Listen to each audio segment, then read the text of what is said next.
नमस्कार, मैं हूं आपके साथ अंजलि। देश के सबसे बड़े न्यूज नेटवर्क TV9 में आपका स्वागत है। आप देख रहे हैं न्यूज टॉप 9।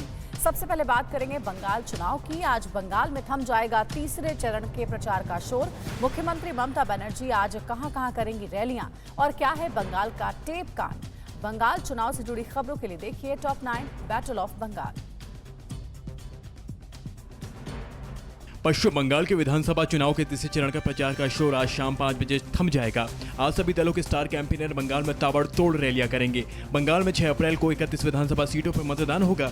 इस चरण में कई सेलिब्रिटी उम्मीदवार अपनी किस्मत आजमा रहे हैं। राज्य की सभी 294 सीटों पर 8 चरणों में चुनाव कराए जा रहे हैं। पश्चिम बंगाल की मुख्यमंत्री ममता बनर्जी ने अपनी पार्टी प्रत्याशियों के लिए पूरे जोश के साथ प्रचार में जुटी हैं। तीसरे चरण के प्रचार के आखिरी दिन आज ममता 3 रैलियों को संबोधित करेंगी। ममता आज पहली रैली खानकुल में संबोधित करेंगी। इसके बाद वो हुगली और हावड़ा में जनसभा कर अपनी पार्टी के प्रत्याशियों के लिए वोट मांगेंगे। उत्तर प्रदेश के मुख्यमंत्री योगी आज बंगाल के रण में लगातार दूसरे दिन पार्टी प्रत्याशियों के लिए प्रचार करेंगे। योगी आज खानकुल, जांगीपाड़ा, श्रीरामपुर, चंदननगर और अमटा विधानसभा सीट के उम्मीदवारों के लिए वोट मांगेंगे। इससे पहले शनिवार को सीएम योगी ने कई रैलियों में टीएमसी पर जमकर हमला किया। बीजेपी ने दावा किया है कि पश्चिम बंगाल में पैसों की उगाही से जुड़े 3 ऑडियो टेप आने के बाद ममता सरकार पूरी तरह से बेनकाब हो गई है। बीजेपी ने कहा कि ऑडियो से साबित होता है कि राज्य में किस तरह भ्रष्टाचार, कटमनी का राज चल रहा है। किस तरह से भ्रष्टाचार, कटमनी, सिंडिकेट राज चल रहा है।